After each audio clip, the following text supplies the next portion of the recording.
That's right. Cocaine is a powerful drug. Ain't that right? All right, everybody all right? All right, two to be here again. Ain't that right? Sick and shut in, starting to return, ain't it? Ain't that right? We've been holding it down while y'all been gone. That's good. Them little men putting it down, ain't they? Ain't that right? Them my young men. Inspiring, ain't that right? They call the standard the other performer put up there. They come on out the box, don't they? I ain't mad at them either. Isn't that right? That's what you do. What these old folk won't do. Yahuwah got somebody to do it. Whatever you want to do, that me, anybody else, whatever you want to do, make no mistake, you can be replaced. I don't never come thinking I'm the show. Well, I ain't gonna say that. Maybe just a T-notcher, isn't that right? Yeah, just a T-notcher, but I don't never think I do what he do, and he need me. That ain't never happened. And that don't, if something like that happen, you got a mental problem. Isn't that right? 'Cause without him, he said we can do nothing. So I'm definitely appreciative for the ability that he gives us and the opportunity, most of all, to make sure we get it right. Isn't that right? We got to do this till we move. You know, one thing about it, you have to be fully persuaded. This can't be something you kind of part-time do and part-time out. This something that's got to be your whole life. This got to be your whole doing, your whole being, your whole operation. You know, for some people, you can casually pick it up and put it down, or you can throw it away for something and don't worry about it. But for me, this life for me. Isn't that right? That's how it's supposed to be for everybody. It's everything right here. Well, you can't do this, what else you going to do? We all going to leave him, whether you Yehudi or not. And when you do, you got to give an account. You got to meet the maker. You know right? When meet the maker, I don't want to come up blamed. You know right? I want to come up vindicated. So in order to do that, I got to definitely make sure that I serve him right. You know right? I got to shakar him. Got to know how to worship him. That's something a lot of times we lack the understanding of, you know, and coming under subjection to, being able to endure and weather when storms come. A lot of times people can't weather. They can't weather no storm. It takes something when the storm comes that you're able to still stand. You know, that's the truth. You know, you'll know what you're made out of when the storm comes. You know, people unravel easy, and ain't no storm done come. You know, right? You gotta stay real tight knit, and when the storm comes, you still gotta be anchored and holding on. That's right. Even the book, declaring the book of Abari in the 6th chapter, he said, which, you know, tikva, or your call, he says, an anchor to the nefash. Keep me from drifting and going off of. You know, a lot of times people can do that. You know, casually called, you know, a lot of times Shahu talk about, lest I be a castaway. That's something I don't want to be. I remember the castaway. I remember Gilligan Island. That's what they were. They were called the castaways. So they got on a ship and things got turned and going. Before you know it, they were lost sense of direction, landed somewhere. They were castaways. That's something I don't want to be. So I stay rooted and grounded. Isn't that right? All right, we're going to get ready to let them sound the Kato Sarah. Kato Sarah, that's for asunder, separate. That's what we got to do, and that's what we're supposed to do when you hear the call. You're supposed to be able to separate from everything you're doing. Y'all know that? That's the truth. A lot of times people can't. You're talking about detaching. You don't just physically detach. You have to emotionally detach. You got to attach in there. Where sometimes you can detach physically, but your emotion's still attached. Can't have no emotion attached to. I set myself in to where I try to make sure I don't let stuff get in my way or push me or sway me off from what I'm doing. So I learn how to detach from things and let go. Just like you see that space shuttle that claim they go out of space. It don't matter how much money they put in the higher. In order for them to go higher, you got to let something go. That's the truth. That whole thing not going up there. You know, it'll start. You use it for what it's worth to get elevation. But in order for you to really get out of here, you got to let it go. And that's just, to be honest, a lot of times that's the hardest thing for you. Can't let it go. It'll hurt you in the long run when it come down to the judgment. You know what I'm saying? The mosh pot. That's the most important thing for it right there. Got to be ready for the mosh pot. All right, we're going to let them sign the Kato Sarah. Then we'll talk to y'all a little bit. All right, look alive. Go ahead.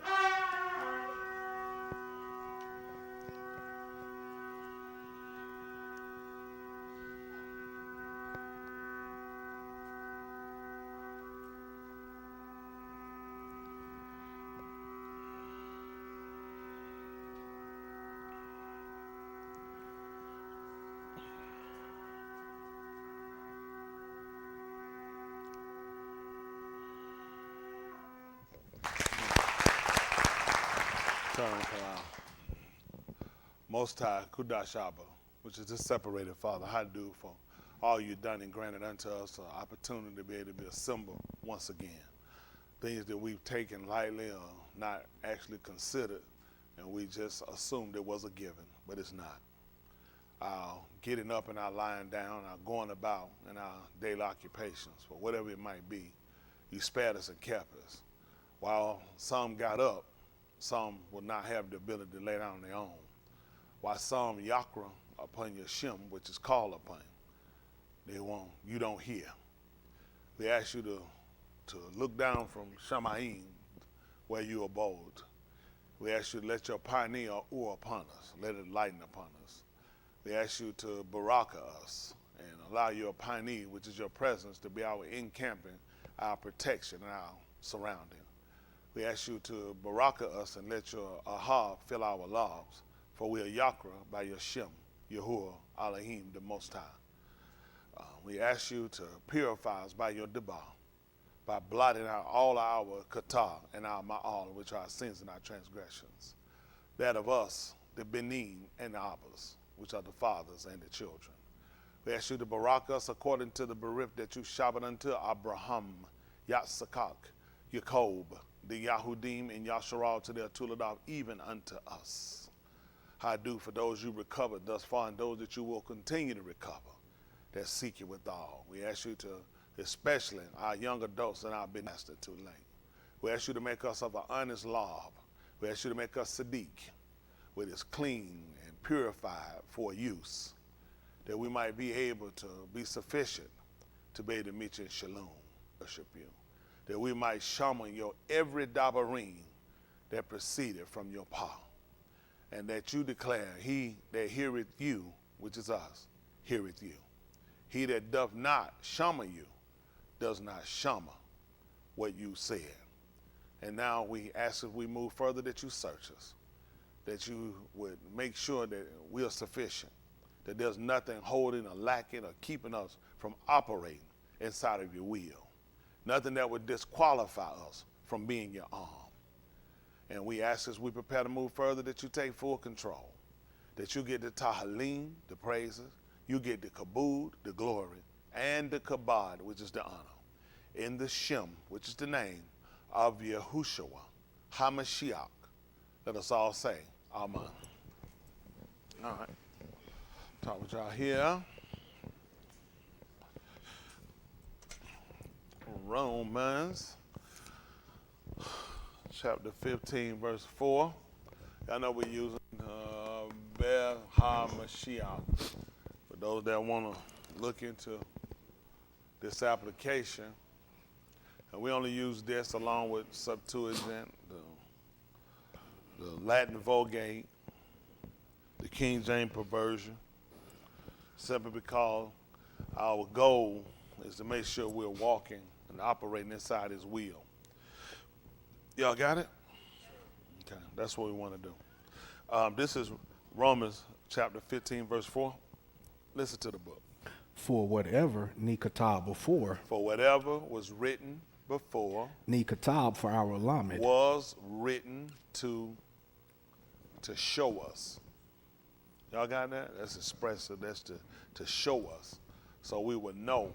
Isn't that right? That's what he did with Musa when he took him up in the heart, in the mount. He took him up so he could show him what he was supposed to do. And Daniel declared in the 10th chapter of the book of Daniel, he said, now we're shooting, which is going to be lametry, that which is noted in the Sefer of Amat. Isn't that right? Or it's a scripture, Katab, scripture, writings. Y'all got it? Our Sefer is our book, the scrolls, which we kind of want to go back and always try to consider, how did we come across this information? A lot of people are claiming relationships and claiming connection to Yahuwah, but they don't have any evidence. Our goal is to make sure we have evidence for our belief to substantiate what we believe and how we operate. We don't want to just go with a figment of our imagination or I got a good hunch, I got a feeling, seem like to me. You know, for everybody out here that's, believing in something where they believe in nothing, you need to have some evidence. Because at the end of the day, Hilna Fosh is going to be required. For every one of us in here, your nefesh is going to be required. So it's important for us to make sure we can source our information, make sure we understand our information, and understand what was the relationship with our Creator, Mr. Yahuwah. And I only use the title Mr. because we looked it up. Mr. actually means master. We were calling the white man Mr. and we still do it mean master. It's just a form of respect. So if anybody ought to get that respect, it ought to be Mr. Yahuwah. Y'all got it. That's why I get it. Anybody who deserves the respect and the honor, anybody that's a master, a ruler, and a don, it ought to be Mr. Yahuwah. That's right. So we try to give that reverence to him, give him that, that respect, simply because we're looking for something from him. Right? All based upon some writings. So it's important we go through to examine and make sure we understand those writings. Because the people that I call Abraham, Yitzchak, who they call Isaac, Jacob, who they call Jacob, all these people had a relationship. They communicated with. Y'all got it? He said, there'll be a Nabal among you. He said, I, Yahuwah, will make my son. That's right. But Abraham, he didn't give it to him in a dream. Abraham did receive something in a dream, in a kalamuth. But Abraham, all his operation with Yahuwah was not in a dream. Y'all got all this communication. And we're not saying we want the literal speech of being able to communicate with him on that level where we just speak and he speaks with us. But we want to make sure that we are communicating with him. We are communicating. That when we speak, he hears us. And that when he speaks, we hear him. Y'all got it? That's the agreement we got. If you don't hear him, he won't hear you. Y'all got it? So we want to just make sure we understand. And in order to show that we hear him is for us to apply what we've been taught. That's right. That's how we prove that we're communicating with him, because we take a stand for what he said to us. We believe that. I don't know about you guys, but you should. I attach my whole life to it. I attach my life to what he said. Some people are just kind of go through things for the motions, or just kind of, it's available, it's comfortable, I like the people. I'm not here because I like anybody. I assure you, none of you guys were on my agenda when I made my decision for me to get right. It wasn't about, it's some people. No, it was me. Y'all got it? My relationship was based on me wanting a relationship, me wanting to know him, me wanting to believe, me wanting to operate the way he designated. And that's something that's important for us always to set back to consider, that you know why you're doing what you're doing. And that comes in with when we hear, we take it, and we start to apply it. You got it? But in order for us to believe something, we have to have evidence of. Y'all got it?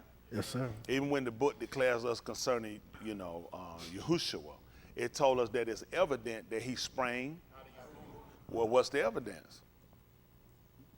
That's a good answer. What's the evidence? The debar. Manifestation. So we're just going to keep hollering out stuff? The debar is the word. What he did what? When Jacob spoke, his lineage. the benim of Yasharal, Pastor Dexter's gotten up. I would have asked it all. Please give it. Y'all can turn the air on a little bit. Y'all got to burn me up. Go ahead, Pastor. You got to forgive my members. They not like your members. Go ahead. When Shiloh come. This is why we don't try to mix congregations sometimes. When you get more than one, one teacher, you're going to get this, hold on, brother. He just revealed something to me, brother. And I'm going to reveal something. No, what we look at for evidence, let's look at what is the definition of evidence. Well, let's see. I mean, we say it, but let's make sure. We know it's an English word, but it's important for us to understand, first of all, what it means so you know what you're looking for. How about that? Let's scroll down, evidence. So we see the available body of facts or information indicating whether a belief or a proposition is true or valid. These are the things we try to look at. We look at evidence. We just say proof, but it tells us the available body of facts or information indicating whether a belief or proposition is true or valid. Okay? That's what we're looking at. Now, in looking at that, what do? We take the debar, the word, the sefer, the scroll, the writings, and in taking those, when it makes a statement, then our goal is to make sure we can find that it does not contradict. Y'all got it? That's proof for us. Because when we find it contradicting, then it becomes questionable. If you're in a court of law and you come in, you present evidence, just like they had the O.J. Simpson trial. Everybody pretty much familiar with that. They brought in evidence. Nobody just locked them up and said, I believe it was O.J. Some right here said, O.J. No. They said we got gloves. They said we chased him to the house. We went in the house. We found bloody socks. We found a cut on his finger, and they presented the evidence. Well, what made them lose the case? Contamination. A lot of these can be problems, and that's what we consider when we're sitting here and we go back to examine the bond. The word is that we've gotten information that's been given to us, and it's been handled by other people. They had an issue with Casey Anthony. Y'all remember her case? Yeah. She had the case where she killed her. We know she killed her. We don't say supposed. She killed her child. That was proven. But then the FBI agent sneezed in the trunk. Right. So this contaminated, and it just made everything void at that point. You just voided all of the information simply because it's been tampered with. So now for us, what we have to do when we're checking evidence, we have to go back and even look at the people that handled the information before they gave it to us. That's true. Because a lot of that can play a part on whether or not your information is true. Even with taking books that they had, I don't believe anybody has, direct information written from when it was originally spoken. I believe things have been translated, passed down, and through handling, people have an agenda. At the end of the day, we try to source back as clear as we can, as concise as we can, to make sure we get back to proof. Y'all got it, and to be able to create the same relationship. Every religion will claim, I think everyone in these religions there will call themselves Abrahamic, which means that everybody more or less go back to Abraham, except for maybe Buddhism, or you look at Hinduism, they won't go back to Abraham, but pretty much Christianity, Yahudim for us, Yasharal, Islam, a lot of these religions all go back, none of them, they will all trace back to Abraham. But when we go back and we trace back to Abraham, since this is where everybody want to source, then we try to come out and look at what was the relationship of Abraham? What was the communication that he had with Abraham? And who's stayed with that same pattern of relationship? Y'all got it? Because everybody would claim Abraham. Nobody. The biggest fight you probably have is who got a right to Abraham. Y'all got it? So we want to try to make sure when we're doing this that we don't just say, well, that's not important. It's always important that it tells your soul. Everything's important that it tells your soul. We don't ever want to get caught in a situation where we just allow to just become comfortable, and times have happened. I think in every religion or league you can kind of get comfortable. There needs to always be an urgency to make sure we know what we're doing. So what we do, we try to look it up. We want to make sure we verify. Is evidence one of our words? No, it's one of their words. But since you're dealing with people that did translations, it's important to become astute in both languages. In order to come and condemn English, I gotta properly make sure first I understand what's the Abari terminology, the meaning of it, and I can show the difference. I can't go and say it's wrong because it's English and it's not Abari, because in translated, they can be similar, they can be just alike, or either there's a difference. And a lot of times when you're translating, you'll lose some validity. Y'all got it? So we try to make sure we're doing this, that we're going through it, and we're properly looking at how it's supposed to be done. Because everybody's doing something, but it's got to be a right way. Just like with an athlete. You'll get people that'll get on the field that'll play. You'll tell the difference between people that'll really put in the time. You'll get people who can follow a schedule, a plan you give them, and you got people that can think on the field. Even on the court, you got people that can mastermind on the court. And guys are trying to figure why. It's because of how they operate and they take what they have. Some people, it's just basic. What you read, that's what you got, that's what you take. For me, I want to make sure we understand it, because you can't do something you don't know. It's impossible to do something you don't know. It makes no sense for something to be greater or higher than us, to put an expectation on us that's not even obtainable. Right now, I want all of you to stand up. Everybody stand up. Fly through the roof, if you believe. Is this practical? If you don't jump through the roof and fly right now, you can't be saved. Do you have the ability? Is it possible? So it don't make sense. That's good. So these are the things we try to look at. When we were given things I think that people had an intent, and not all bad. It's just that when people took things, they didn't look at coming back to the basics. The basis is his early communication, how they understood the communication, and how they saw things. That hurts us a lot of time because when we looked at it, we try to look at it from a Christian standpoint. How did the writers, what was the writer intent? You can do that when you read Going with the Wind. But when you're dealing with the written word of Elohim, which is our belief, which one terminology we talk about is considered to be called Elohim's breath. And we use breath, and it's convenient for us, it's conducive for us, simply because if you look at breath, whenever you speak, you know air comes out. If you put your hand in front, you speak, you're gonna feel the power behind what you're saying. It's releasing something. That same breath that you speak, you can speak inside of a person that's dead if you're breathing in them, not the words, but that same air, and you can restore a person back to life. So it's not impossible. Is that not true? Is this fact or this that if a person passed out unconscious and lost life, that you could actually breathe into that person and give that person life? So it's believable for me to believe that Elohim's word, breath, can give life. Simply because this is something I've seen, I know. Y'all got it? It's evidence. These are the things that are right. That's proof can be done. If a person, we've seen this can be pulled up, this can be shown on numerous occasions.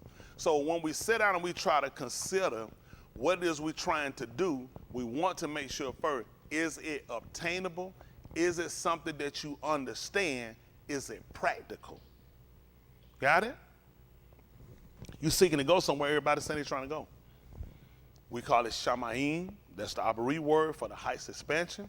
The Greeks called it heaven. Somebody else called it something else. Somebody called it, but everybody in their own way or basis, ideal, is trying to obtain going somewhere. You got it? We're trying to see, is it practical? Is it practical to get on I-20 West with East? Go as fast as you can. I'm talking about no police stop you, nobody. You ride I-20 East and get to downtown Atlanta from here. What if you go fast as you want and you believe? That's what we want to make sure we're not doing when it comes to our salvation. Going the wrong way with all the belief and all of the information, or you got a vehicle, you got cash, you got the card if you run all these things you need to do it, but you're just going the wrong way. So it's that important to be practical with yourself. Then you want to look at it from how important is it for you to be saved? Against what?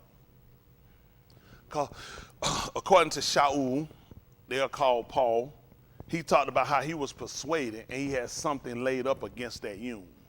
So we're looking at if this is something that we're saying we believe, what are you putting up against it? Like sometimes you might say, Ken just say, man, I'm having a debate about who might be the best basketball player. Well, I swear, nigga, put your money up then. He said, no, I ain't gonna put no money up. Then that tells me he's not as confident as he says about it. He might say, well, I'm just not a bet man. But you're pushing the argument. Then put up something that for proof or to stand for what you're saying you believe. Well, for what we're saying we believe, we're putting up something, your life. This can't be a casual thing that you can do in and out. It's got to be something you really believe. It's got to make sense to you. For us coming into religion, and whether it's Christianity, Abari, Islam, Buddhism, whatever, you're typically raised into it. Very few people just picked it up on their own. Very few people just went out, found something and took it on. Typically it's through communication through other people, typically through family rearing you came into. And then that's all you know. If you never went anywhere, that's all I know all my whole life. And that can be fine if it's correct. But if it's not, it's going to be good. And even if it is, to just know, because people will come and people will try to persuade you. People will typically try to influence you through things and by things that attract or that's appeasing to the flesh or to your ideals. That's typically how people pull you in. So we just look at something. Let's see. Now, for whatever Nik Katab was written before was Nik Katab to limit us, which we said the word teach means to show. You could just, so well? To show or explain. But for us, we're more, and some people more visual. So you'll find a lot of educators say they like the visual. because on like with visual, it kind of helps them to kind of understand. You can put a problem up there, but if you wrote a problem down and saw the problem in front of them, they say, okay. It's like they say, a lighter click on. They say, I got it. I see what I need to do now. Okay, I got it. You can tell a person, but when a person can see it, then they can encompass it. Y'all got it? That's why it was important for the day in the union when our forefathers, the fathers, when they saw Yahuwah and he spake. Now, what were they supposed to do after they saw it? Whoa, good answer. These are great answers. What were they supposed to do? They were supposed to teach it. They were supposed to go back and to show and explain what they saw. So it would be something that was going to be passed down. You got it? The information. And then what they saw with the Yara that the fathers actually demonstrated, the fear, the reverence that they had toward him. Because typically, I remember when I was a little kid, my dad used to shave. Anybody see their father shave? I remember my dad used to shave. I was a little kid walking the bathroom. He standing, he blurred it. I stand beside him on the sink. I stand back there like I was shaving. And he'll be shaving. He'll look down at me, be like, look. I just be sitting there like I was shaving because I'll be watching how I demonstrated. I want to enact what I saw him do. So the same thing we do now, we try to do is to try to exemplify these behaviors in front of our children so they become patterns. If kids can pick up patterns of living in the project and staying in the project even when they become grown. Mama had 7 kids, they have 7 kids in the project. Mama's on welfare, they stay on welfare. Where does behavior come from? Self-induced? That's a learned behavior. This is how we've been being even from the system because we didn't realize how white people beat us. Nobody white came in the project and said, listen, I want to encourage all you to stay in the projects. I want to encourage all you to get welfare. Did anybody see this happen in the project? They knew that you were going to follow what you saw. Broken homes are typically going to be followed by what? More broken homes because we tend to do what? Follow what we see. They got a saying, monkey see. So how important would that be if a child saw a parent or parents acting in the proper manner that he established? See, we wouldn't be in this situation. They count on us not to hold a standard. That's how they break us up. That's how they get us. That's how they demolish us, and we don't see it. When he told us how we were destroyed by lack of, by more guns, by crack cocaine. See, none of these things could take us out if we had knowledge. If we taught our people the importance of who they were and what that induced, and that wouldn't be a slave to the system. They taught us to educate, get educated so you could work and get a good job. That was to secure you to be a slave, to stay on the plantation, make sure you never went away and you never evolved to anything. Eventually, the slave master didn't have to worry about nobody keeping people on the plantation. They could sign off on a deal where you could release slaves. Where did they go? Which means the psychosis and the damage that was done, they knew it was still imprinted in our minds. Well, the same thing happened when they gave us Christianity because our biggest fear was they took a people, first of all, that already had a fear. We didn't get religion when we met white people. We had religion before we met white people. Right. We had discipline, home, family values when we met. White people got morality from us, okay? Learning how to bathe, probably clean themselves, how to disperse, get rid of lights, all this stuff they got from us. They didn't know how to clean feces off themselves. All this stuff they got from us. We were already people that were on clean how we did certain things in our practices that we had. So now they came back and now they look at though they teach us how to do it. Teach us how to clean out, teach us after of all, they broke us down to such a point to where we destroyed ourselves. And that was only out of hate. When you hate yourself, you'll do damage to yourself. You'll tap your own stuff. You don't care about what you heard or what you do because they did such a job on us that they damaged us that we didn't realize they stopped healing us and they just let us to ourselves our own devices. So what do we have to do? First of all, we had to get our people before you get by any word is let's look at what's practical and what we're trying to do. Y'all got it? Making sure we know what we're supposed and who are we before we met them. It's important to get past the history of when we met white people. Who were we before we met white people? Before we were called Americans or Christians, before we ever got introduced to being called a color out of a chart, black, who were we? What did we call ourselves? What type of honor and respect did we have for ourselves before we met them? Because typically today, all our moral standards are set up by society. It is. Society says it's okay. Look at it now, just like with hemp, marijuana. They made marijuana legal. Years ago, you got caught marijuana, you was a drug user. You was a druggie, you was an addict. If you were caught drinking before that, you was an alcoholic. Then when he found out how he could put a seal on it, he said it was okay, as long as it was in moderation.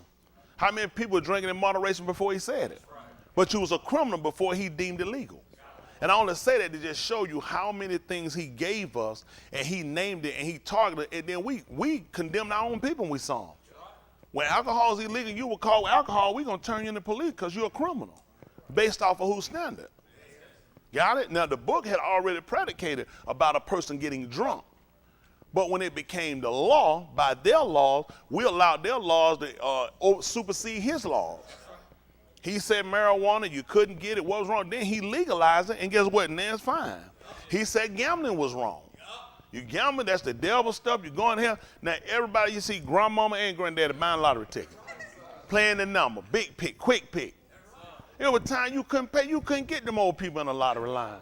It was done. It was the devil's work. It's when he tells us. So I only say that on why it's important for us when we sit down to look at the book that we examine who's actually handling our information.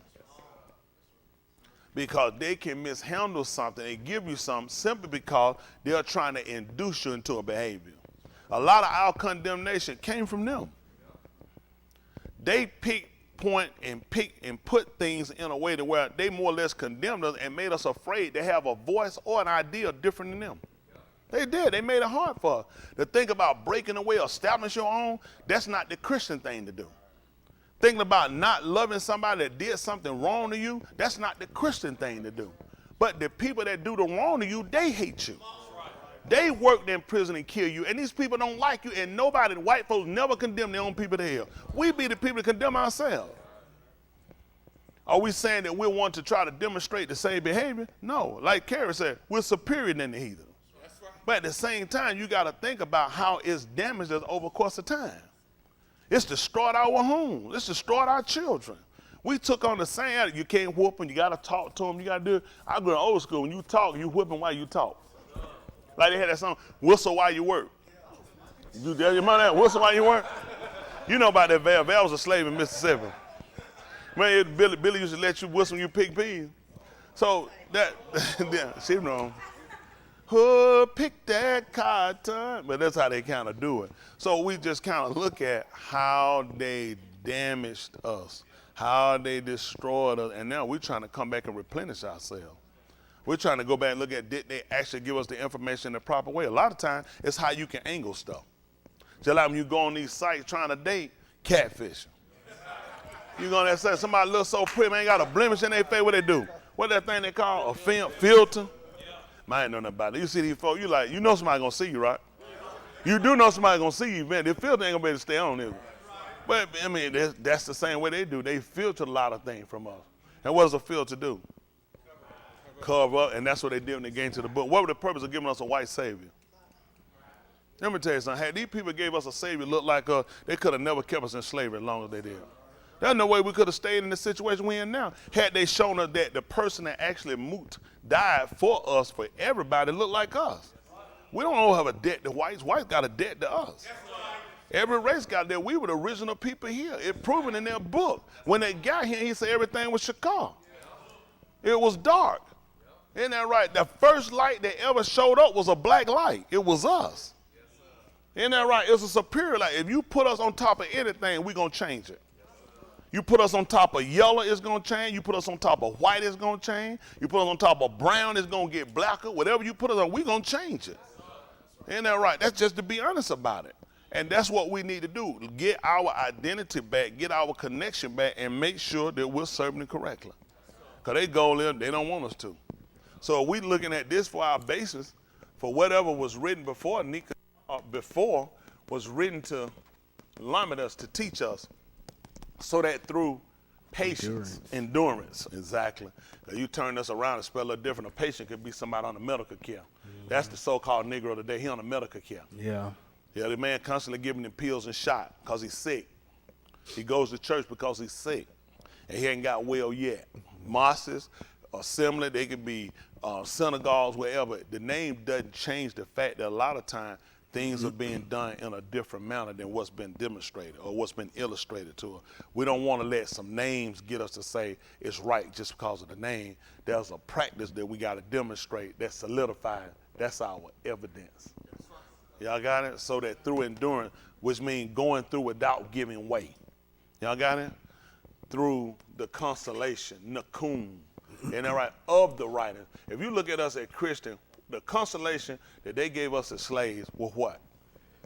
What was our consolation? Afterlife. About afterlife, heaven. Heaven and afterlife.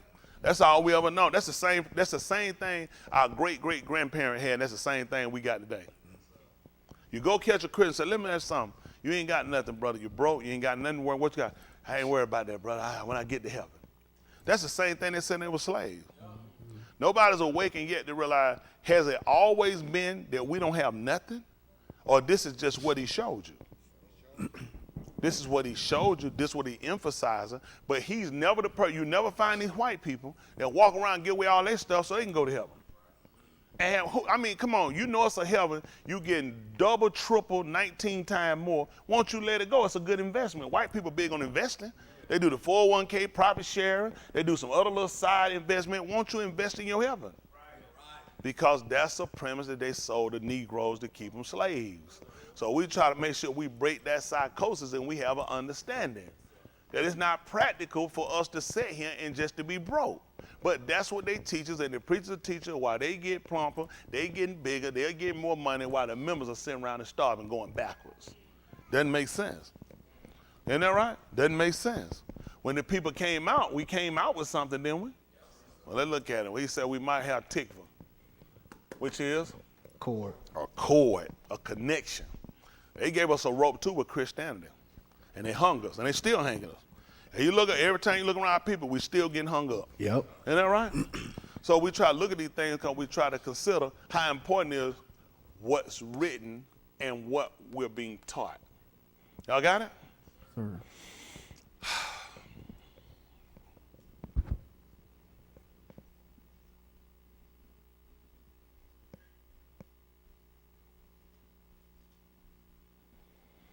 Pick me up at Acts of the Apostle, chapter 1.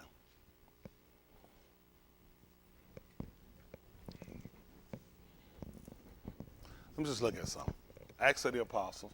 Well, they call it apostles, but we know the actual word is called the Shalakeens. All right? The Shalakeens will be the sent ones. Right? When you ask these people what an apostle is, they got about 90 different definitions for what an apostle is, or which is closer to an impossible. Or impossible. Okay? This is Acts of the Shalakeem. They're called Acts of the Apostles. Chapter 1, verse 1. Let's see. Listen. The former treaties have I made, O Theophilus, of all that Yahushua began both to do and lament. So what did he do? According to this writing, it told us the first thing he started doing was showing them. Because it's important for them to see it. Anything that you want to try to achieve, you got to be able to see it. That's just being honest. That's the difference between winners and people that just go. It's like we'll talk about certain teams, me and some of the guys we'll talk about. And certain times I don't even waste time with them. They'll name quarterbacks, people name them. I say they're not great. They're not accustomed to winning. They're just accustomed to playing. It's a difference when you're a winner, what you'll strive for versus you just want to play the game. You got what I'm saying? You got some people that just good at just playing the game. And you got some people, their drive is winning.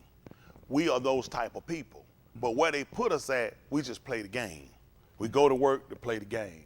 We out in society to play the game versus we operate as winners. We here to win. We won't settle at anything less than everybody obtaining and achieving. That's the goal for us. Why wouldn't it? Why would it not be? How did we buy into the hype and the psychosis of everything we're going to get going to be later? Because it gives white people a fair chance. A fair chance for white people is that you don't know. They'll never do a fair chance that you'll know the same thing, you'll have the same availability. Fair chance for them is that you don't know, that you got a mark on your record, and they'll be the judge, the loaner, the lender, and the teacher, and the medicator, and the arrester, and the judge, and the jury. Then it's fair. You won't have any of those opportunities, and you'll still have to come out and make it. All right. You got to have respect for any of our people we make it. They teach us when our people make it, the first thing we do is hate them. It's just being honest simply because they put it in them. Just like if somebody going to escape and get away. Why should you get away if I'm stuck on the plantation? That's the truth. I'm going to help him catch you to bring you back. I'm going to make sure I hold you down and make sure you don't get away. I'm going to be the person to convince you not to leave so you don't escape slavery. That you're enslaved to rigorous work and never having a future, never obtaining something. That's just how we operate. They did enough damage to us mentally, they don't have to touch it. White people ain't got to actually shoot us like they do. The white boys that shoot you on the street with the gun, them the dumb white boys. They the dumb white boy. They not the smart white boy. They the dumb white boy that don't know how to operate and realize if you leave us alone, we'll do more damage to ourselves than they will. That's just being honest. Killing a nigga is really a bad business for them. That's let people you got to work for you. You just took somebody out of the system you can oppress. When I educate you and you learn who you are and learn what your ability is, that's dangerous. That's dangerous when you can think for yourself. And you can think outside of being with him. He wants you to think inside of being with him and being trapped with him. The only way we're going to get our really freedom and religious freedom, you got to break away from him. Mm-hmm. It can never happen. If we go back to what I written, go back to our writing, we saw in Mizraim. They could not exist in Mizraim with them. It was not possible for us to stay in the same place with the people that oppressed us. People that think you can make your way here, you can't. It's not your way. It's not your place. What was Pharaoh going to look like letting us build up, and we're going to build Jerusalem inside of Mizraim? How that going to work in his empire? We're going to build a Jerusalem. Over here on pyramids, and y'all have y'all pyramid, and we're going to be right here next to y'all, and we're going to build Jerusalem, a city for Elohim. Elohim, a mighty one that you don't recognize, that you don't serve, that you don't acknowledge and you don't obey, but I'm going to acknowledge him, I obey him, I recognize him, I'm going to build and establish something for him. There's no way he's going to let you have it. Any religion tell you it's possible, it's going to tell you a lie. They're going to be an agent for this man. There's no way possible for us to stay with this man and have what we got to have. We got to break away from him. And we go from history. Like I said, we got to look at evidence. He's not going to let you stay and have anything. Okay, he said, I composed the first account, Theophilus, about all that Yahushua began both to do and to lament, to show, to explain. Let's see what happened. Through him showing them and explaining, I just want to see some of his conversation. Verse 2, listen. Until the Yom in which he was taken up. After that, he, through the Ruach HaKadosh, had given Amar unto the Shalakim, whom he had chosen. See what he did? Until the Yom, when he was taken up to Shamayim. They tell you where he went to Shamayim. I think using, what they call it, Morom. Morom. There's another word they use for Shamayim. Say it, Ram. Is that what you said? Ram. All right, let's see what Ram means. So, see, in the King James Version, it don't tell us where he went. They just told you he was taken up. You know, you get that terminology on the street. They said, man, they came and snatched that nigga up. Where they taken? Right. I don't know. So telling us just saying that till the day he was taken up, taken where? So they leave you with bits and parts of information so the rest is to the imagination. Versus we need to know where did he go. If we looking for something, we need to know at least where was it last seen. So you start to get an idea from there, you start looking. Last time I had it was right here. So where I'm going to start looking? I'm going to go outside and start looking. I'm going to look from here, right? If this is the last place, and I'm going to start tracing myself. I'm going to trace myself back here. I'll make my start from here. Then I'm going to retrace all my steps of where I went. Hold on, when I went out, no, I didn't talk to that. I went over to it there. Then I walked out there. I'm starting to retrace all my steps to get back to figuring where did I lose it. That's what we got to do in the kind of salvation. Where did we lose it at? When did we have it? Hello? So we found we didn't have it. We didn't have the information. So now we got to find the people and find out where was our information lost at. When was the last time you seen it? Right now we having to count on so many different people and so many different other informations to try to get back just to what's solid for us. Something concrete we can build with. Y'all got it? So room, okay. To be high, to rise or to raise, which like kum, room, okay. How you pronounce it, room. So it got the rash, the what we got right here?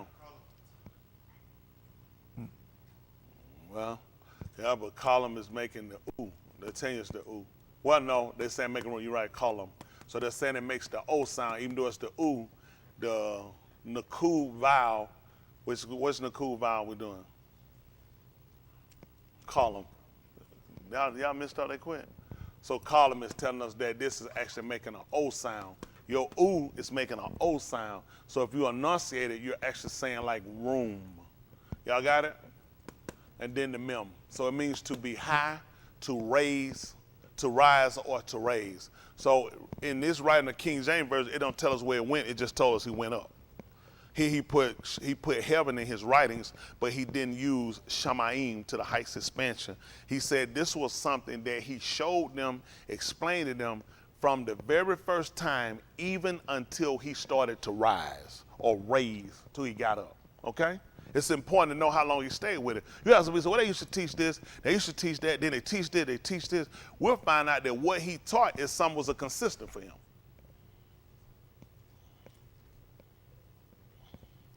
Until the Yom, when he was taken to room, after he had given orders by the Ruach HaKadosh, which is, we know, the spirit of separation, to the Shalachims, whom he had chosen of them. Okay, let's see. To whom? What does it say? Also, he shewed himself alive after his passion by many proofs, By many proofs. being seen of them 40 Yamim, and speaking of the things pertaining to the Malkuth of Elohim. So we're looking at to whom he presented himself alive to them after his suffering by many what? Proofs. Evidence.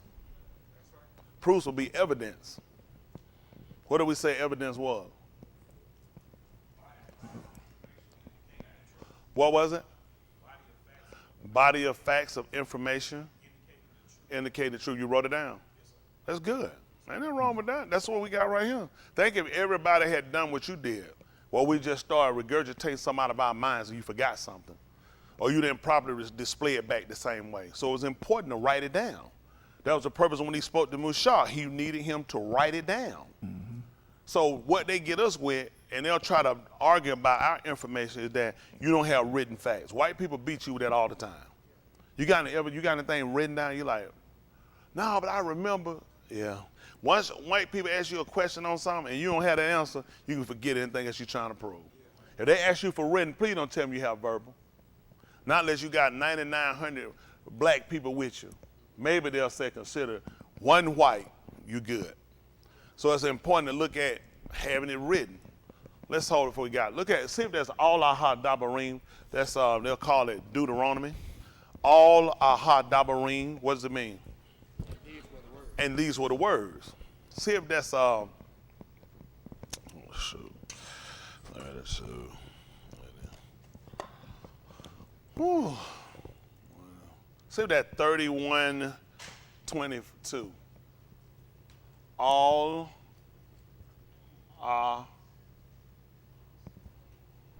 dabarim.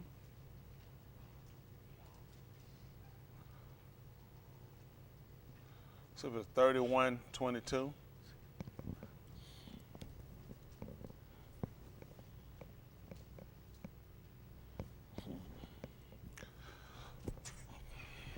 Let's see this.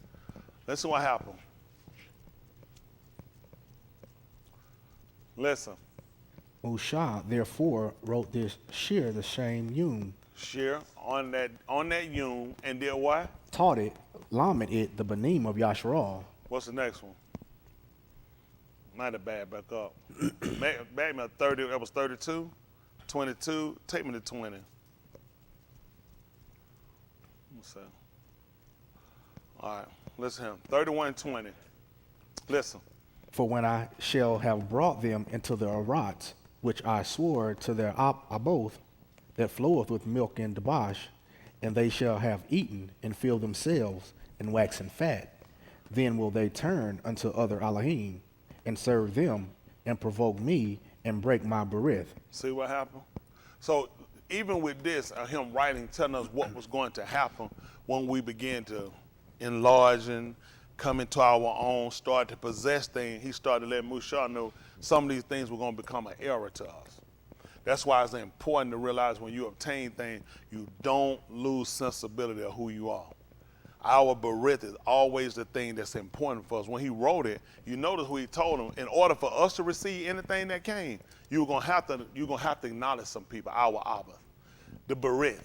This is something we knew that was tangible. This is something we had. This was something that was written, as we'll say, in concrete, written in a bar of stone. So we knew that if you said something, it needed to interline, intersect, line up with what we already knew.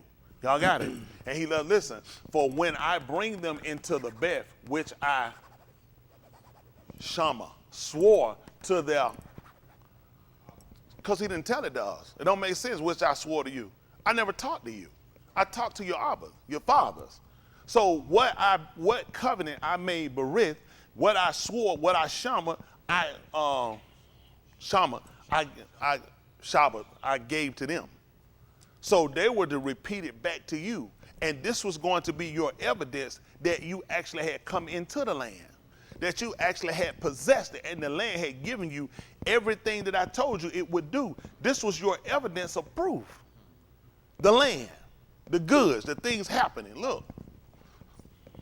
And this land was going to be flowing with milk and honey, sweet. It was going to be a land that was going to be able to nurture you. What does milk typically use it for? For nurturing, for growing, for strengthening. The land was going to do it, and they have eaten and are satisfied. You know that like you said, listen, man, that was all right there. Every night you get a meal like this was supposed to be your eat every time. Listen, and become prosperous when you go to heaven. So listen to this, and become prosperous, then they shall turn to other gods. We start, when you get educated, you know what happened to what we have? It's too primitive. Mm-hmm. People with education can't do this. There's a more educated way to do it. And serve them, and spurn me, and break my berith. So the berith entail us possessing something. That's right. That's what I'm trying to get you to see. It makes no sense for me to give servitude and I get now. I'm gonna work.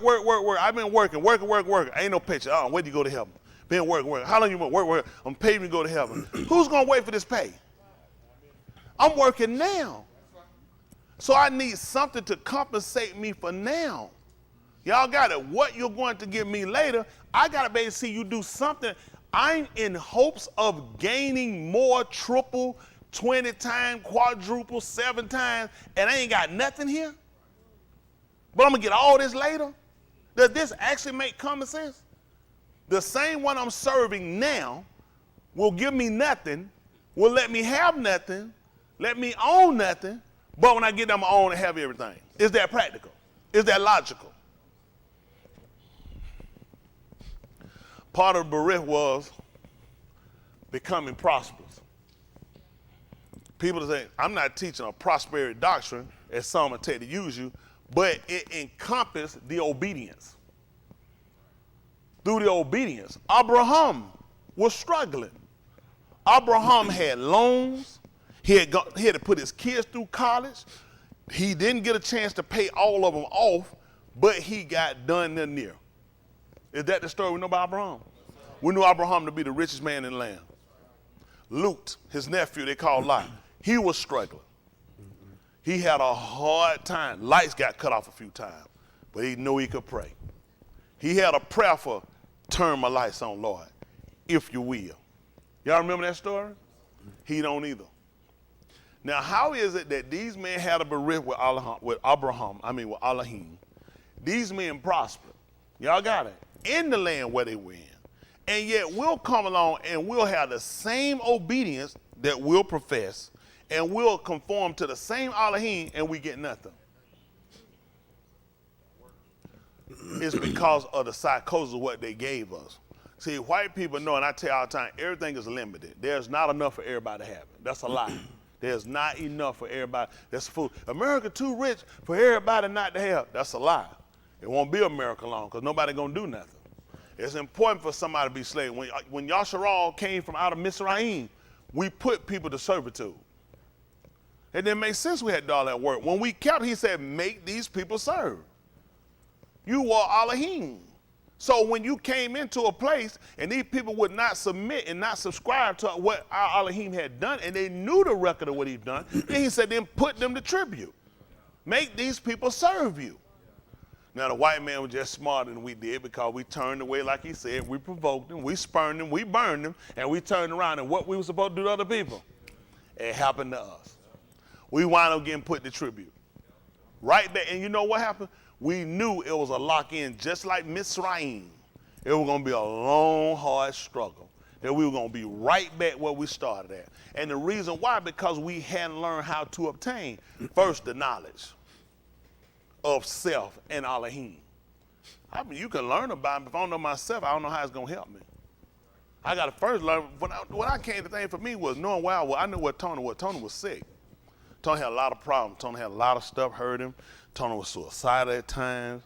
Tony was real hurt, didn't know who to talk to, didn't know how to express it. Tony had a lot of problems. Tony was trying to figure out them problems he had, while they're trying to encompass an understanding and trying to create a relationship with the Most High. That's where I was at. Some of you guys came, it was just, you know, what it was, you feel here, it happened, and there you go, you take off. And you never really sat down and looked at how important it was to really realize, why you here? What you trying to get? What you do? Sometimes I run a car, people come to the car, they'll just be moving, they'll be going for a car, I start, they ask me a question. I said, let me ask you a question. I said, what you trying to do? There's some, you know, a couple people tell, some people kind of look like, what? I said, the reason I'm asking, because you kind of just going, tell me what you're trying to do, and I can tell you what I can help you. Because you might be trying to do something, and I can help you out and save you a whole lot of time. I helped one lady, she can't get a car. She hit a deal and tore a car up. And she wanted to get a car. She said, I just get this car. I looked at the car. I said, what you trying? Because she all over the place. She said, why I wrecked my car. And then what I'm going to do, I'm just going to just get rid of it. I'm going to let it go back and just get another one. I said, and she said, yeah, because I'm supposed to be getting a house in a couple months. I said, let me tell you a question. I'll tell you something. I said, you send that car back, you ain't getting no house, okay? That first thing ain't going to happen. And you don't need to go lock yourself no longer if you finna get a house. I said, what you need to do is fix this car. I said, this is what you need right here. I said, you can fix this car right here. She saw the dent on one side of the light. All she needed was to fix the bumper, fix the light, keep the car. She was going to get rid of the car, give it back to them, shoot her credit, get a car from me, which she wasn't going to get, because you just gave me way too much information. Nothing said let you leave here with no car. But you're going to shoot yourself, and you ain't getting no house, and nobody helped you. You just been going. And it's been great ideas because it seemed good to you. So sometimes I see people, I said, what you trying to do? I said, I can tell you what now I can help. So that's what we're trying to look at. What are you trying to do first? You don't want to just do what everybody else is doing. You want to do what's going to be feasible for you. Me doing this, what I do, this worked for me. I know what type of person I was. I know how I operate. I know how I thought. I know what type of ideas I had. I know where I came from. This worked for me. This was something I'd never done all my life. Nobody explained to me how to do it. It didn't seem possible because people put so much on it and people had it so heavily. I wanted to go even though I didn't know how I was going to get off the ground and get there, but that's where I wanted to go. And that's where he was, that's where I wanted to go. It's not bad to have that want, desire. It's bad to do it and be ignorant about it. Because it's virtually impossible what they were trying to get us to do. But they sold us on it. People want the impossible. Versus sitting down and saying, is it obtainable? Does it make sense? How long is somebody going to follow you broke? Hello? What y'all think the purpose of these people were giving PPPs and SBAs out? Because they care about what? Because they care about themselves. They needed you to be able to pay people so people could work so they can tax people. They need to give businesses money because they couldn't afford for business to shut down because then people ain't got nowhere to work. And then I can't tax people and I can't tax businesses. So I give you money to pay people to come to work. I give you money for your business to stay on so I can keep taxing you. So they didn't give you that because they were trying to help you. They were actually helping themselves.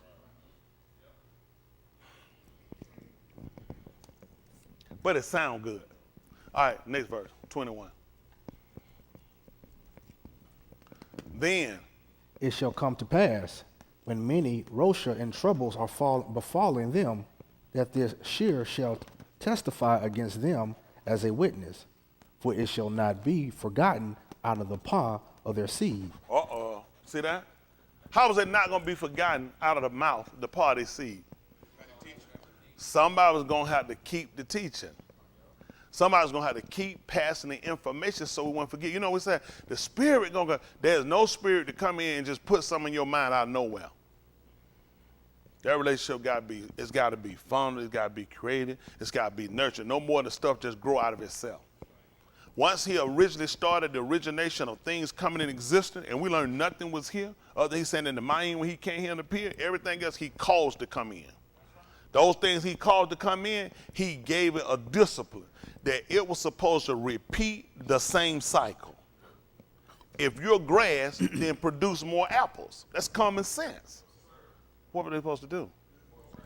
That's right. Everything was supposed to produce things of itself. So that was a discipline. You're exactly right. Grass was supposed to produce grass. Grass never supposed to produce orchard trees. It was never supposed to produce plums and bananas. It's supposed to produce grass. Doesn't matter about what nobody. Everybody had his own discipline. You know what happened and where we lost it? We didn't pay attention to how things were established.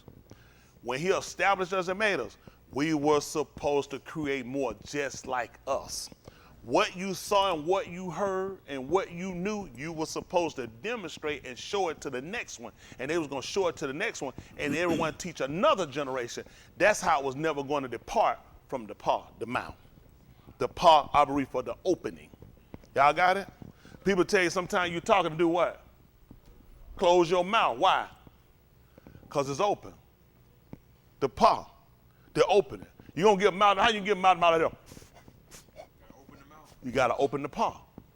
Okay? So he said one's supposed to proceed. This shear for song shall testify before their faces as what? What was it going to be a witness to? What he told us and what was going to happen when we left from it. That's why it was important to know when things were written for us, how important whatever was written aforetime was written to teach us, to limit us, so we would know.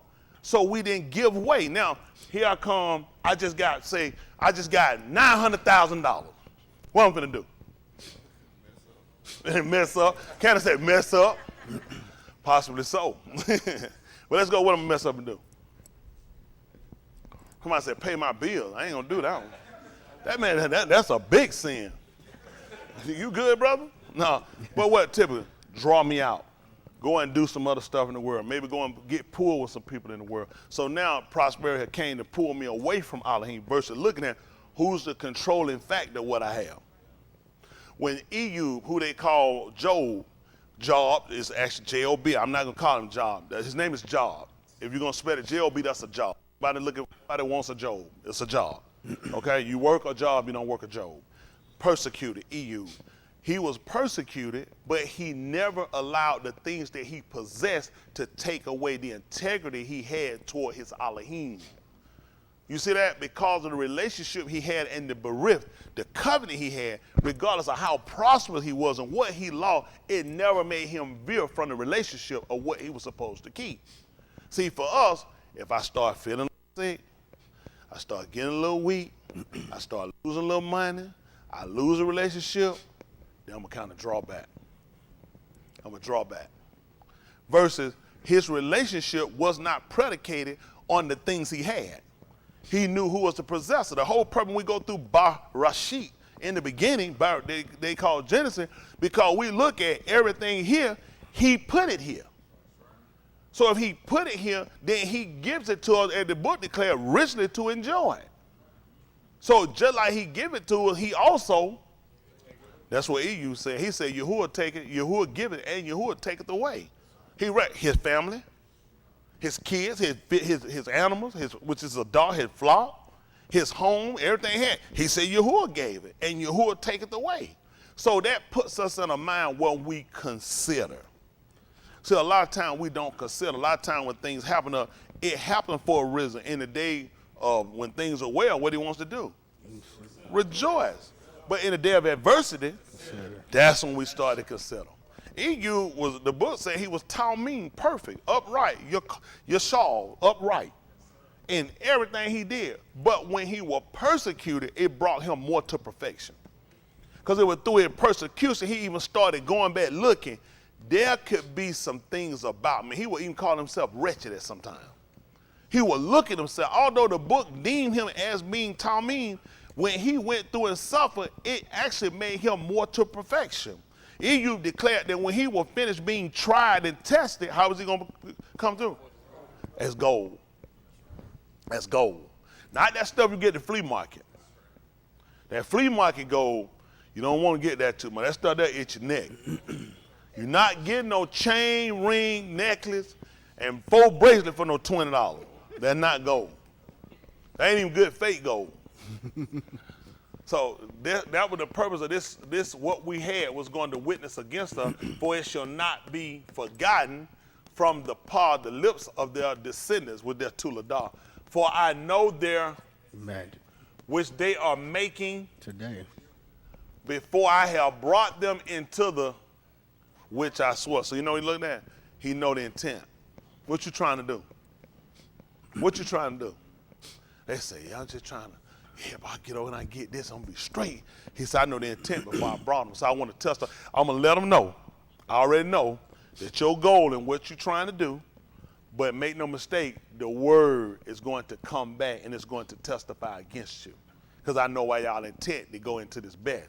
Although it's going to be prosperous and all these things going to happen, you're going to fall away to other Elohims. So it's important that these people know it. Now, anybody say, well, I know if I got rich. How many of y'all got rich, you wouldn't turn away from Elohim? How many of y'all got rich, you wouldn't do it? You wouldn't turn away from him? Of course you're saying that. You rich? That's why you raise your hand. Because you ain't got it. Don't you know the more you get, the more it requires you to do? Yeah. I work 7 days a week. 7 days, listen, constant. Because you can't get stuff and not keep it unless you stand behind it. It's not pop. People say, whoo, boy, I just want to get rich so I can lay back. That ain't going to never happen. Right. What you want to do is stay poor and dumb and stupid. Yeah. That don't cost you nothing. Just a lot of wasted time. Because if you're going to get something, you're going to get in pursuit behind it if you're going to keep it.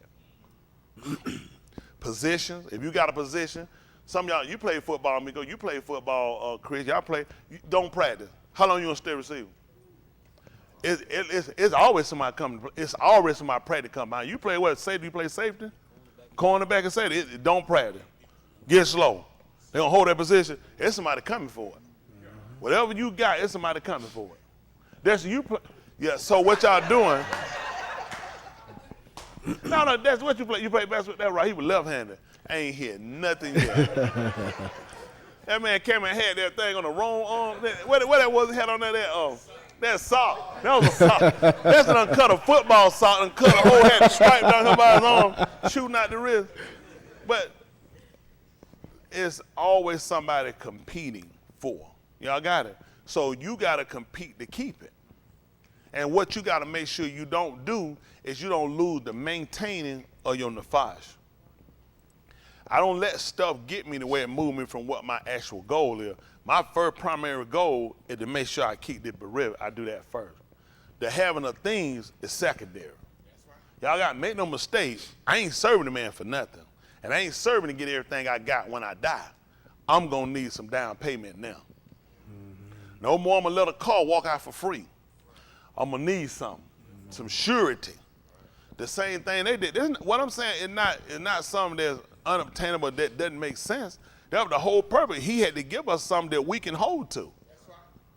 I'm going to hold to something. I need something I can hold to, right? When we look at Tamar, the daughter-in-law of Yehuda, they call Judah, Tamar. Now, when he came and laid with her, what did she say? You go ahead and get all you want. Don't worry about it. I know your word bond. She wanted a token. She said, I want something until you return what you told me. He promised that he shouted to send her a kid, a goat from the herd. And she said, I need something till it comes. So what did he give her? His staff, his bracelet, and his ring, a signet. She held those things until he sent it, just like with us. That's what we holding on to. Until Yahuwah sent, before he sent us the kid, he had to give us something to hold to. Why were we going to be waiting on a child to come? Why were we waiting on a child to come? Because we were looking for life. Don't y'all know what a child means to a family? A husband and wife, they don't have a child. They pretty much look at, okay, there's nobody to continue after we leave. So that child meant a continuation. The same thing they learned from the who? From the noon, the seed. A seed is a promise of a new crop. When a farmer, a husband grows a crop, his hope is not just in what he saw, using the word that they call hope. We don't use tick, but in what he just see. It's the fact that he know there's a seed, there's a promise of another crop. Because if I take all this and there's nothing to bring in it to bring anything else in, then after this we're done. So the hope is that noon, which is that seed, right? That means it can continue. So when he told us under us, a yard is born under us, a ben, because a ben can't continue the name. A ben can't continue as far as the mishpachah, the family. That's how important it was. So when we were told that he was going to give us a ben, that assured Yasharal and Yehuda that Yahuwah was not cutting us off. That's right. Listen, the man just told her, then it should come about, it shall come to pass when many Rosha, evil and troubles have come up. Like what kind of evils and trouble we going to have? Our babies were going to die from disease. Our homes were going to be rifled through. Our women were going to be taken and going to be killed. Our men were going to be in prison. Our men were going to be killed. So what was going to continue our family? Then what was life? So we needed a promise of life. That's right. That's how important the word was to us. That all these things were going to happen, that this song shall testify before their faces and witness it, and it shall not be forgotten from the lips of their descendants. For I know the intent which they are making today, before I have brought them into the land which I swore. Look at the next one. 22. So Moshe therefore wrote this year the same Yom, and lament it to the Benim of Yasharal. That's right. That's because he just told them that it wasn't going to be forgotten. So how was it? So they were going to need to be. It was going to need to be written. That's right. You're going to have to write it down. So people can go back and we ain't got to say, well, just try to say it verbatim. Let's just go with what's said. Let's go with what's written. This is part of our berit. When we find trouble, so we find out when many troubles done befallen our people, our race. When many sorrows, many rosha, many evils done happened to us. Why is that? Because we turned away. We forsook him. We turned away to serve the other, and they purposely knew this. When they gave us these Jesus, when they gave us these non-denominational God, they knew they were going to cause us to break our berit with him. So now we're trying to come back and recover. That's how important it is for us to check everybody. Everybody got to get checked now. Everybody got to get checked. Let's see what he told us, 23. Then he gave Yahushua, the Ben of Nun, a charge. See, that's how important we knew he was Yahushua. We already knew of a great Yahushua, who was the Ben of Nun, the Ben of continuance, the son of perpetual. Y'all see that? So when we saw him, we saw a lot more in him than just what people thought in him. Because we already knew somebody that was going to continue. Y'all right? It made sense for him to rise after he moved. Because a seed, in order for it to gather life again, it has to die. It has to be planted. And then what does it do? It cooms. It cooms, right? It rises. Y'all got it? A room, it rises, a raise, right? So what he told him? Be strong and of tube courage, for thou shalt bring the Benim of Yasharal into the Beth which I shabbat unto them, and I will be with thee. You see what he told him? You have to be strong and be courageous. Why you got to be strong and courageous if Yahuwah going to be with you? Because they just taught you don't do nothing, let him do everything. What you going to need to be strong for? What you going to need to have courage for? Because don't you know most of your fight is going to be mental? People fight us and beat up mental. You see, boss, man, it's more talking before you get in the ring. Nobody doing no talking in no ring harder. People trying to preserve their breath. You do all your talking before you get in the ring. Because you're trying to break them. So you're going to need to be strong. You got to be courageous mentally. He had to let them know when you're going through and you're fighting, you got to know I'm with you. That's got to be your confidence. Isn't that right? So people will think that it's just something that's just a natural. Why would he tell them to do that if he was already strong and courageous? Because we'll think we can't have fear. You need some fear. You have no fear, you're a fool. Fear gives us a level of certain thing we realize that I don't do. That's not good for me. Fear, you need some fear. Somebody, I don't feel nothing. That makes no sense. There needs to be a fear. When Elohim came, his whole thing about him when he came to our fathers, our Abba, the father, was to make sure first they had fear after they heard, which means they were afraid and it encompassed their lives. It's important that you know that you will die if you don't do this.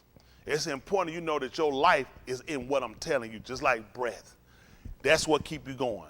Man doth not live by by bread alone. It makes no sense to them. Don't you know you don't need no bread to live? You are retarded. Your biological part of how he constructed you, you have to eat. This is an impossible that you exist and you don't eat. That's why you get these crazy religion, teach the people don't eat, then the people wind up dying. Because it's foolish. He couldn't tell you that because that makes no sense. You are a biological person. You have to eat. Okay? So that's not the only reason you live, because there are people that eat that are dead. So that's not the only thing that's encompassing you to be alive. But by every word, by the breath, that's how you're living. By Elohim's breath. So it's important for us to make sure we stay in the will in order to keep the breath. That's right. Y'all got it? Yes, sir. All right. What's the next one? And it came to pass, when Moshe had made an end of writing the Dabarim of this Torah in the shofar until they were finished. See, y'all see what happened? How were they going to teach their children if they didn't have nothing written? See, these are facts that we look at to find out that people just say, well, you know, they just kind of went about it and just talked. No. When Moshe started doing that, he wrote this whole thing until he was finished. He wrote it until it was complete. That's what he did. So when Yahushua was on the tomb, the last thing he told him was, it was complete. Let's see what he did when he was finished. 25. Then Moshe Amar the Luim, which bear the Taba of the Berith of Yahuwah, saying, I couldn't imagine. Listen what he told him to do after he said we're finished. Let's see what he told him to do. 26. This is what he told him after he said we're finished. Take this sefer of the Torah and put it in the side of the Taba of the Berith of Yahuwah, your Elohim, that it may be there for a witness against thee. Now you can see how they pierced him in his side too. Yahushua, when he was on the tube, part of Berith, said take it and put it in his side, be a witness. Y'all didn't know it was going to be a witness. It's going to come back against you. You didn't know that? They don't believe it. Kazum 1 and 6. Let's see what he said. They call it Revelation, Kazum. What is Kazum? That's right. So now he's using visual. You know what? You got a teacher that tell they use visual aid. That's what he used, visual. You need vision. So you can see so it could teach you. Okay? Let's see what he told us. Listen. And hath made us Malakim and Kohanim unto Elohim and Abi. To him be Kabul and Mashal forever and ever. Amen. Okay. What Mashal for dominion? Yes, sir. No, here he use ha'als. Ha'als. What ha? No, als. Als for dominion. Ha is for the. Als, dominion. Let's see what Oz is, because they were, since we down. You know, it's amazing. They tried to tell us to the land of Oz. Remember that? Right. Mm-hmm. So now they look. Now, you remember what was supposed to happen when you went to Oz? Man, they were trying to go to Oz because they were going to be able to find out things that they were looking for, they were going to get in Oz. Y'all remember that? They told you they had to follow the yellow brick road. Well, your book told you about a straight and narrow path to get into the Malkut. They make stories off of you. What they were trying to tell, just follow the yellow, follow the yellow brick road. You were told to stay on a straight and narrow path. Everything you looking to receive, you were supposed to get from the Malkut. They went to Oz. And we didn't know nothing. We just sat around and watched it. And mind you, on the way, everything got in the way. Opposition. They were faced with opposition. Mm-hmm. Strength in various applications, force or security, majesty or praise. That's what they were going there for. So Oz, dominion. Now, their word, again, so,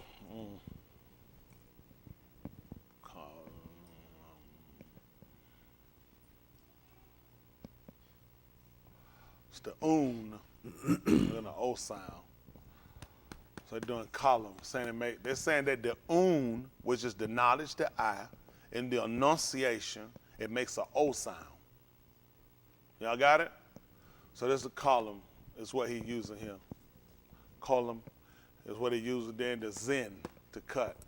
So they're telling you a force or security, majesty or praise.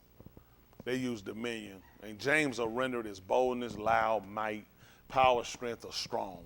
This is what he'll render, but for us it reads a little different. Okay, let's go back. So y'all wrote that down in that King James perversion? Yes, sir. Okay. So Oz is the word for dominion, but it's the so it's soft. But he's saying with the cool vowel of the colon, he's saying that it's making an O sound. This is our enemy trying to tell us for the vowels, okay? And he made us Malachim, emperors. We don't have kings. And Kohanim, for what he gonna call priests, to Elohim his Abba, possession. To him be glory, kabod, and Oz for how long? Alam. Alam. That's right, Alam. He uses forever. And Alam, Aman, which means we agree. Let's see what he told us. Behold. He cometh with clouds. Hold on, what does he do? He cometh with clouds. What does he do? He cometh with clouds, I couldn't imagine what happened. and every shall see him, and they also which pierced him, and all Mishpachah of the Arat shall wail because of him, even so, Aman. See how the Bereah came back and witnessed against them? It's going to witness against us like it did against their children. Remember, he told you every eye was going to see it. How do you teach? That's right. Instruct. You have to show. So that makes sense that he told you that every eye was going to see it. And he told you who he was going to get. All them that pierced him. Because now it was going to come back and witness against us. He said, because I know and I knew your intent. Hello? Let's see what he told right quick. The book of Abari, they call Hebrews 4 and 12.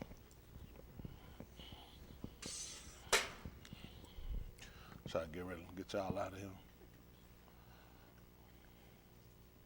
Abarim, they call Hebrews 4 and 12.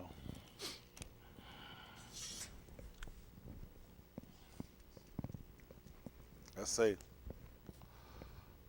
Listen. For the debar of Elohim is quick and Living. powerful. They need to know this living is Kai. Because he told us that the debar that I speak in you, they are Ruach and they are Kai. Okay? They encompass each other. See that they're living, they're Kai, he put quick. White folk put quick. Man, that thing that joking. No, he's saying it's living. That's important to know that the word lives. Okay? And Powerful. and it acts effective. Okay? That's what I want to know, that it acts effective. Okay? The same thing when Yahuwah told us what was going to happen to our fathers, to our Abbas, everything happened. It was effective. For those that kept it, it worked to that effect. Those that disobeyed and turned away from it, it was effective to them that it destroyed them, that it took them down, that it took and it plundered them. So he would let us know, first of all, it's living and that it has an acting effect. Okay? And Sharper than any two-edged sword. so what do we find? That's what I'm saying, sharp than a two-edged sword.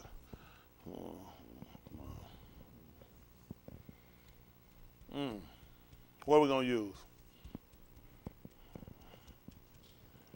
2, 3, 4, 2, 3, 2. See if it's Shaphatim, they call judges. See if that's chapter 2. What am I thinking for? Drop down to Shaphatim chapter 2.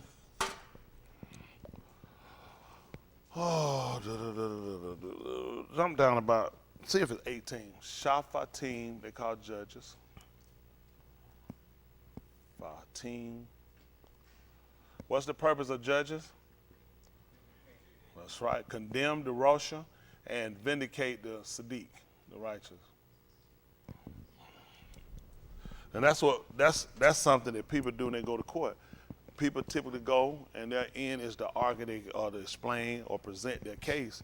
So they're looking for a judge or a shafet to come in to say that a right is theirs or something is given to them.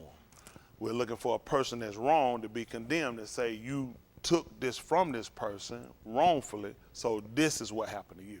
So we look for Yahushua to come back and to be the Sadiq Shafet, which is the righteous judge, right? Which means he's going to condemn the Rosha, the wicked, and he's supposed to vindicate the Sadiq. Y'all got it? But while we seek to be justified, as Shaul said, if we ourselves also have found Kata'im, sinners, then that becomes detrimental. So that's why it's important for us to understand how it works. Y'all got it? Because he don't bear the sword in vain. Chapter 2, they call it Judges. What's that, 2 and 19? Probably read down. It's 2 and 1. I know I feel the same way. Your daddy made me do that too. He's an angry man. Oh, y'all went to 17? And that's what we wanted, or 19? You said 3 and 16? What I want? Yep, 3 and 6. 3 and 16. I appreciate it. See, that's sometimes when you can work with other congregations. And they're already been vindicated. Y'all, how you feel, Justin? Oh, he wrote, yeah, 3, make it 3 and 15. 3 and 15.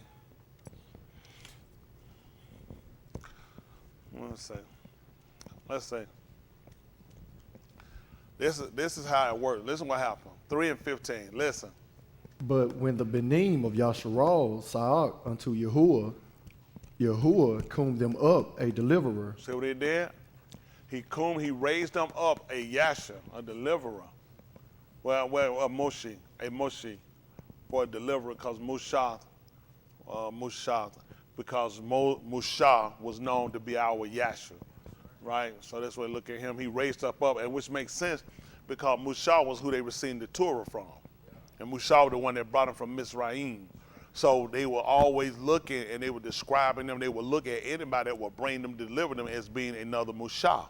Y'all got it? So that's why when Yahushua came on the scene, he told them about he was not going to accuse them to the Abba. There's another that he said that actually has an accusation against you.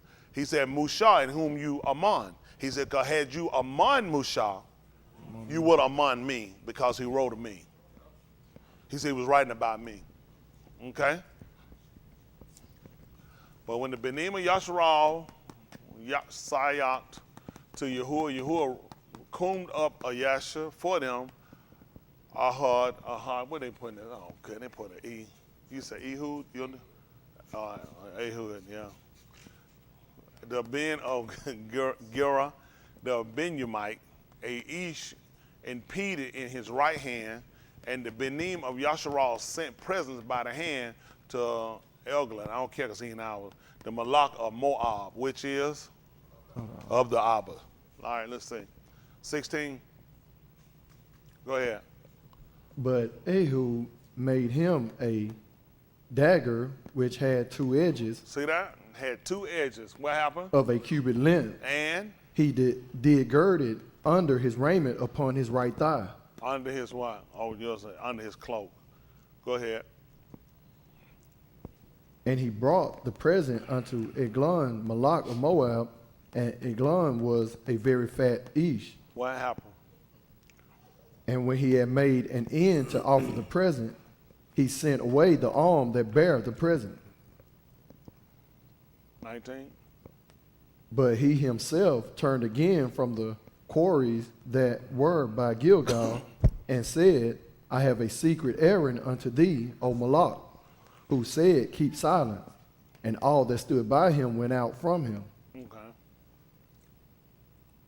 And Ehud came unto him, and he was sitting in a summer parlor, Cool which he had for himself alone.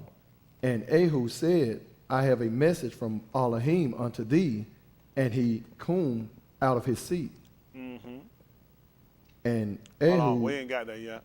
21, and Ehud put forth his left hand and took the dagger from his right thigh and thrust it into his belly. What happened? And the haft also went in after the blade, and the fat closed upon the blade, so that he could not draw the dagger out of his belly, and the dirt came out. So now we look at, he told us how the ball was quick and which was living, and that it was effective, and it was sharper than. Any two-edged sword. Who was we going to correlate this back to?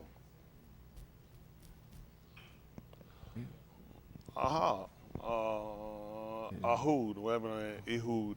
We're going to have to refer back to him when he took the sword or two-edged and he stuck it inside of him. He said it was from Allah. He said it was from Yahuwah. That's right. Mm-hmm. So when we start to read these things, unless we can correlate and find information, we don't really practically understand it and the effect. It went in. He knew. He heard there was a message from Yahuwah. The book told he stood up. And when he stuck it inside of him, he couldn't get it back out. Same thing we got to do. When the debar get in us, you can't take that thing back out. But what happened to the average of them, we got it. You got a handle on yours. That's why you can take it out. Let's go back over to the 4th chapter book of Abarim. What? 4 and 12. All right, let's see. For the Debar Elohim is quick and powerful and effective, living and effective, and is sharper than any two-edged sword. See how it makes sense for us now? Because he couldn't get it out of him, could he? And it went straight into the fat, didn't it? Yes, sir. So we understand how the word gets inside of us. He said sharper than that. And when he couldn't get it out, that's how it got to be when the bar go inside of you, can't get it back out. But we see we got people got a handle on it. You know, a man said, man, I got this, I got a handle on it. You can't have, you don't need no handle on the word. All right? Then a double-edged sword and piercing even to the dividing asunder of Nephash and Ruach. That's what we're looking at, trying to separate those things. Listen. And of the joints and marrow, and is a discerner of the thoughts and intents. And able to judge the thoughts and the schemes of the Lob. And we know this why.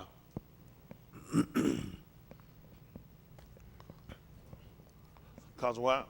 Joseph. No secret? Because what we read. He told him, before I take you into the land, I already know what your intent is. I already know what you're going to try to do. And he was able to discern that by the word. See, when the word comes, the word actually, it can penetrate to some areas. You can find sensitive areas on people, find hidden areas and things about people. That's what the word do. He said, I already know your intent before I even bring you in. So what I'm going to do is I'm going to go ahead and set you up to let you know this is what I'm purposed to do to you because of the intent of your heart. You know, of course, the people going to look at, why would you think that? Why would you judge me? Like, why would you just assume something like that? Yet when the people did it, he said, now it'll come back up, regurgitate, and you'll see, I told you before it happened. So the people knew that for themselves that it was living, and it was effective. It came back to do just what he said it was going to do. That's what the book of Zechariah told us. And the name means, y'all remembered. That was the purpose of keeping it for a witness, to show you that I remembered. When I told them after I finished writing this to put it in the side of the top of the ark, it's because it was going to be used against them again. So just like when we pierced Yahushua, it was going to come back up again. It was going to be a witness. We were going to see it because we were taught it. It was going to be evident against us.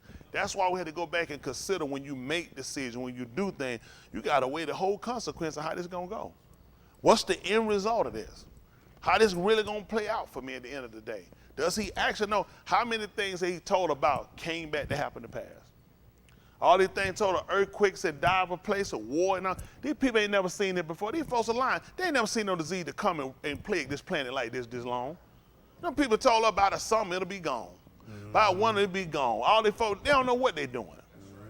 Man, companies still closing down, people quitting, people going, they so dumb and stupid, forcing vaccination on people, losing more people that you already ain't even got because they're dumb. Their stupidity is hurting them. And all we do is sit back and look at it. Yahuwah told us. He said all the earthquakes and diver places, how they knew it was going to happen? How they going to record it and knew this was going to happen now? How they knew it was going to be wars and rumors of wars? And when we saw these things, he said this was the beginning of sorrow. These people don't even realize Mr. Yahuwah just started. These people not done. America and China just about to fight any day now. Most of y'all don't know. You be watching some other crazy news in here. These folks not done. These people got something. Y'all know Maui just busted France. Oh yeah, they caught them. They had a training camp where they were training terrorists. They just busted them. These people they keep telling y'all terrorists, America made these people. Nobody know these people. These are already trained by Europe and America. All these groups, where these groups been before you heard about what were they at? Nobody had no history till you hear about America bring them up to you. And they have a whole life story because they made it, ISIS. We ain't learned about ISIS till they told us about them. All of a sudden, they like these people been ravaging for years. The same way they create the phobias among us to make us fight and hate one another, they create the phobias of making people run and panic and giving up their rights. Because they believe these people can't protect them. They can't protect them. Everybody they make a deal with, they turn and they wind up burning them. So they left them Afghan people sitting aside them planes falling off for you. You should have fell off. You that stupid. Look at the nigga in America. Once you done seen that guy screwed, nobody should make a deal with him. We done fought for them and raised their babies and help heal their sick men and women, and what they do? Shoot us. Soon they pull us over. Soon they don't see something they like. Soon they can't identify something that look white, they gun us down, tell a lie, on video. Fault, get video camera. That way video camera, they get video camera and show them over and over, and still we get piss poor conviction. Still argument, no gun, never owned a gun. Never seen that man come straight out the wound of Gundy. Yeah, he had a violent criminal record. You can just tell when you look at him. Any lie they can tell to justify themselves. And the so-called Negroes still sat around and set laps. Let these folks sit and make a fool out of us. So we educate ourselves so we can get smarter. So when we learn this, this is what we try to consider. Look at verse 13. I'm trying to let y'all go. Listen. Neither is there any creature that is not manifest in his sight, but all things are naked and open unto the own of him with whom we have to do. To whom we have to give an account to. That makes sense. Who we gonna consider? Adam. That's why he had him naked in the garden. That's how he had him. Well, open, nothing to be hidden. That's how we gotta be. See, we hid our conversation and tried to look like good American to these people and try to be the people they want us to be, but it hadn't worked for us. All we did more detriment to ourselves, trying to harbor the anger and the frustration we have for these people and try to hide and stick it all in Jesus. Jesus is the one that created it. The first way to get rid of it is for us to know ourselves and free ourselves and know that we got more of a right and more of ability than what he done told us. We can't keep waiting that man to tell us when we good and when we right and when we clean and when we dirty, when we can go and when we can stop. He only gonna keep us frustrated. They're gonna tear up our home. They're gonna run our kids out. We in prison, our kids in prison. Everything we got, prisoner, gotta give account to him. We can't go, can't move, can't breathe, can't think. He can shoot us, judge us, give us a shot, give us a permission slip, make us stay home. I mean, you can't be a man here. It don't make sense. Listen, I tell you, I can let y'all go. Save. Let me borrow one. Hold on. Who gonna mess up? Paper, scissors, rock. Let's go. Y'all ready? Paper, scissors, dynamite. What that is? What you had, rock? I'll blow yours up. What you gonna do? Let me ask you a question. I lit it down here, and you gonna cut it. How do we get suckered in that paper? You seen folks, listen, paper beat rock. Who comes up? Let me tell you this. You hold a piece of paper, let me throw a rock, and I want you to see that rock. Take that paper and grab that rock. This impossible. Who made the game up, white folks? They gonna do that. If your situation is your detriment, okay, drowning, whatever it might be, a car on fire, how you save inside of the drowning? How you save inside of the car burning? What would you have to do to be saved? Only way the Negro gonna truly be saved, he got to get out of America. And much you could be saved inside. I ain't talking about pulled up on a boat inside the water. Now, when you pull a person, let's go where we put them on a boat inside the water. They gonna stay out on the water. What they gonna do? Bring him in the shore. He gonna feel better that he on the boat, but he really gonna feel better when he get on the land when he know I'm away from that. The only way the nigga, listen, anybody teach you about save, staying here, they're not your friend. That makes no sense. It makes no sense. You on a boat, we gotta get out the water. You gotta get out the water. When Jaws came, who they said stay right there? Listen, that man ran, get out the water. They want you to get back. Don't sit that time I'm just gonna let the water hit my feet. If there's something out there to kill you, you got to get all the way from it. Am I correct? Mm-hmm. How are we going to stay him? These people going to still kill us. Listen, they work to divide us so long. You tell me what black man, who feels safe when you see the police when you go out? Who feels safe? Who say there's no way this person can't kill me for no reason? There's no way none of this can happen. It can happen because you're under a system that allows it to happen. You're under a system that never wants you to be free. Part of breaking it down is because of the pressure we deal with. If we can relieve the phobias that he's given us, if we can relieve the poverty that he's given us and relieve the sickness that he's given from us and get our people away from him, we can fix our problem. Mm-hmm. You can't fix it while you're under pressure. Come with you for a second. I want you to think about something. Turn around. Just think about something. Ah! Tell her what you're thinking about. What you just thinking about? I don't know. He ain't lying. He not lying. I know what, but I want. That's exactly how they keep us. Yeah. You try. He told you the truth. It's over with. Some folks get you too long. But you see what I'm saying? That's why they got us. When you look at all the pressure they got us under, you can't think clear. The church don't give you no room. Don't give you no room to think, to sound right. It's got to be practical in order for me to do it. It's got to be obtainable and achievable. It makes no sense. Why am I trying to teach her that's not practical? 5 senses. Why is he asking, why would you give me 5 senses? Don't use none of them. Use something different. Don't make sense. I see, hear, smell, touch, and feel. So whatever you're going to give me, this is the only way you're going to communicate with me. Y'all got it? Read my mind right now. I don't see what's on your mind. I ain't thinking about what's on your mind. I can't smell what's on your mind. I can't feel what's on your mind. I can't touch what's on your mind. Does it make sense for me to try to sit around and read your mind? Absolutely not. It's not practical. That's what we're looking at. Everything he gave us is practical. They were able to actually obtain and see it. He like, you're going to see as proof, I'm going to give you this information. I'm telling you what you're going to do. You're going to go into the land because I'm going to take you there. And I'm going to put you here. I'm going to let you get this and you're going to do it. You're going to turn. And when you turn, you're going to remember this writing. This is going to be proof that I know what I'm talking about. Then you're going to return back. Just like when he came and when he brought the sword in to kill Ehud, why did he do that? From Yahuwah. Why did he do that? Based on what y'all read. I want you to see how you think. Why did he do it? Say it louder. To do what? Well, he gonna save me praying for my captive.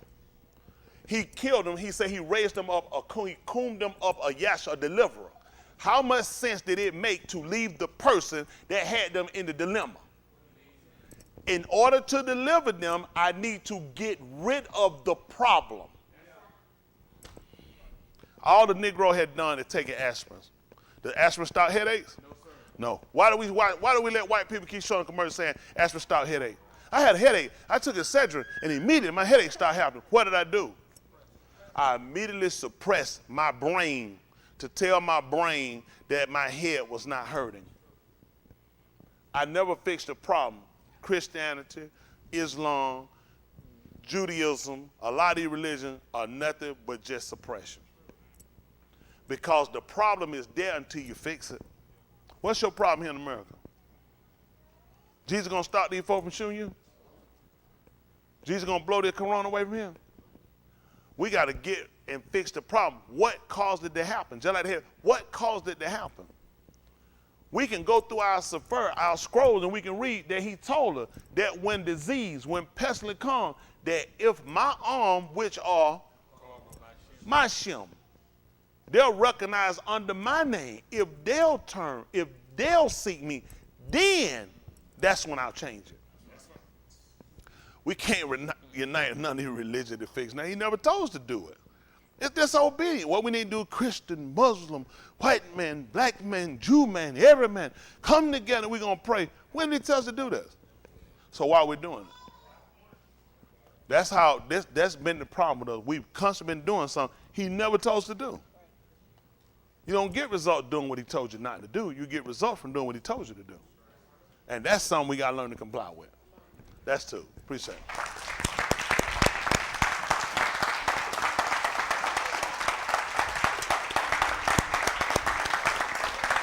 Wonderful, wonderful, wonderful.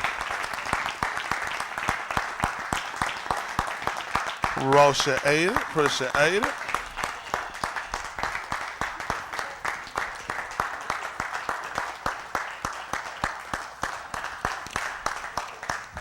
Attitude.